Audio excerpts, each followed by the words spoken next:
Hello friends, ഇന്ന് എൻ്റെ സന്തോഷമുള്ള ദിവസമാണ്. ഇപ്പോൾ ഞാൻ ഒരുപാട് ആഗ്രഹിച്ചൊരു ചെടിച്ചട്ടിയാണ് ഈ വൈറ്റ് ചെടിച്ചട്ടി. അപ്പം ഇന്ന് ഇത് കിട്ടിയപ്പോൾ എനിക്ക് കൂടുതൽ സന്തോഷമായി.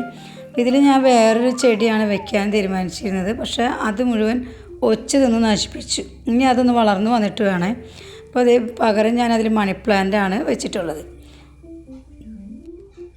പിന്നെ ഒരുപാട് ചെടികളുണ്ടായിരുന്നതാണ്. അപ്പോൾ വീടിൻ്റെ ഫസ്റ്റ് ഫ്ലോർ ഈ അടുത്താണ് പണി തീർന്നത്. അപ്പോൾ ആ സമയത്ത് ചെടികളിലെല്ലാം സിമൻറ്റ് വീണും വെള്ളം വീണും പിന്നെ ഒരുപാട് പണിക്കാർ അവർ പൊട്ടിച്ചും എല്ലാം ചെടികളൊക്കെ പോയി. പിന്നെ ഞാൻ രണ്ടാമതൊന്ന് റീപ്ലാന്റ് ചെയ്തുകൊണ്ട് വന്നത് ചെടികൾ.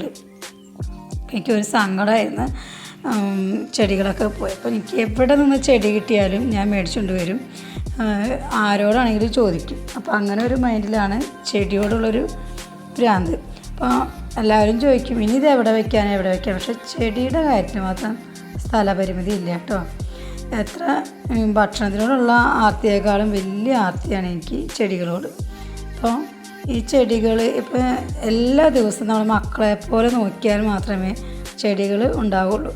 പക്ഷേ നമ്മളെ മക്കളെ കൊത്തിക്കൊണ്ട് പോകാനായിട്ട് ഇഷ്ടം പോലെ ഒച്ചുകളുണ്ട്.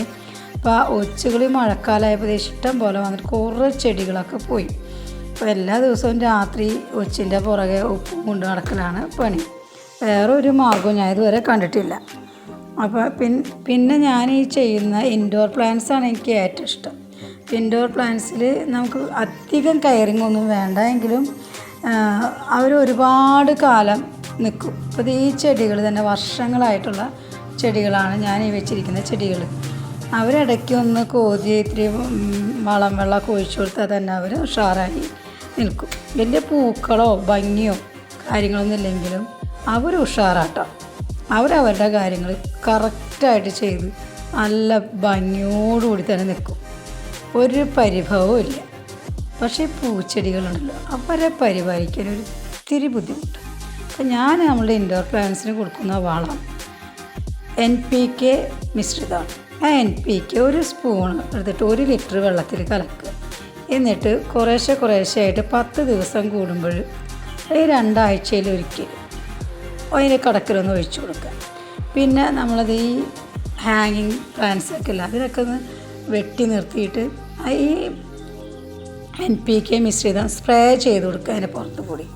അപ്പോൾ നല്ല ഭംഗിയിൽ നല്ല പച്ചപ്പോടുകൂടി തന്നെ അത് വളർന്ന് വരും.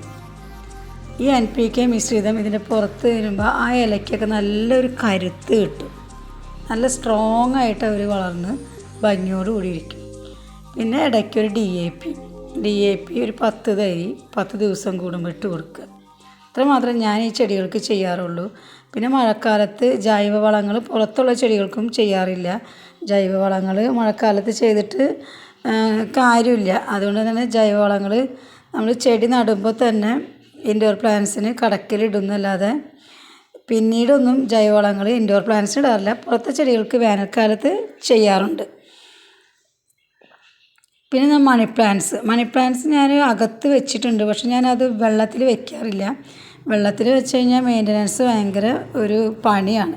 അപ്പോൾ അതുകൊണ്ട് തന്നെ ഞാനത് ചട്ടിയിൽ പോട്ടി മിശ്രിതം നിറച്ചിട്ടാണ് അകത്ത് മണി പ്ലാന്റ്സൊക്കെ വെച്ചിരിക്കുന്നത്. അപ്പോൾ ഈ ചെടികളൊക്കെ ഇങ്ങനെ ഭംഗിയോടെ നിൽക്കുമ്പോൾ നമുക്ക് മനസ്സിന് നല്ല സന്തോഷമാണ്.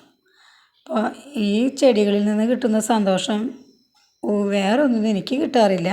അപ്പോൾ ഇതൊക്കെയാണ് എൻ്റെ ഇൻഡോർ പ്ലാന്റ്സ്. ഇനി സ്റ്റെപ്പിൽ വേറെ മണി പ്ലാന്റൊക്കെ വെച്ചിട്ടുണ്ട് കേട്ടോ. പിന്നെ ഏത് ചെടിയാണെങ്കിലും എടുത്തുകൊണ്ട് വന്നിട്ട് ഞാനതൊരു ചട്ടിയിൽ വെച്ച് അതിൻ്റേതായ ഭംഗിയിൽ അത് വളർത്തിയെടുക്കും. അപ്പോൾ എല്ലാവരും ചോദിക്കും ഇതെവിടെന്നാണ് വല്ല കാട്ടിൽ നിന്നൊക്കെ ആയിരിക്കും എനിക്ക് കിട്ടിയത്. പക്ഷേ അത് വെച്ച ഒരു ഭംഗി കാണുമ്പോൾ അതെന്തോ ഒരു ഭയങ്കര പേരുള്ള ചെടിയായിട്ടാണ് എല്ലാവർക്കും തോന്നുക. അപ്പോൾ ഇതൊക്കെയാണ് എൻ്റെ ചെടികൾ ഇഷ്ടപ്പെടുന്നവർക്ക് വീഡിയോ ഒന്ന് ലൈക്ക് ചെയ്യാം, സബ്സ്ക്രൈബ് ചെയ്യാം. ഇനി പച്ചക്കറി കൃഷിയുണ്ട്, അത് ടെറസിന് മുകളിലാണ്. അപ്പോൾ അത് ഞാനൊരു ദിവസം കാണിക്കാം കേട്ടോ. പിന്നെ മുന്തിരി ഇപ്പോൾ മഴക്കാലത്ത് അത് ആകെ നശിച്ചിരിക്കുകയാണ്. വേനൽക്കാലം ആകുമ്പോഴേ മുന്തിരി നന്നായി തളിർക്കുള്ളൂ. ഇഷ്ടം പോലെ മുന്തിരി ഉണ്ടായിട്ടും നമ്മുടെ നാട്ടിലും ഇഷ്ടം പോലെ മുന്തിരി ഉണ്ടാവും എന്നുള്ള തെളിവാണ് എൻ്റെ മുന്തിരിത്തോട്ടം.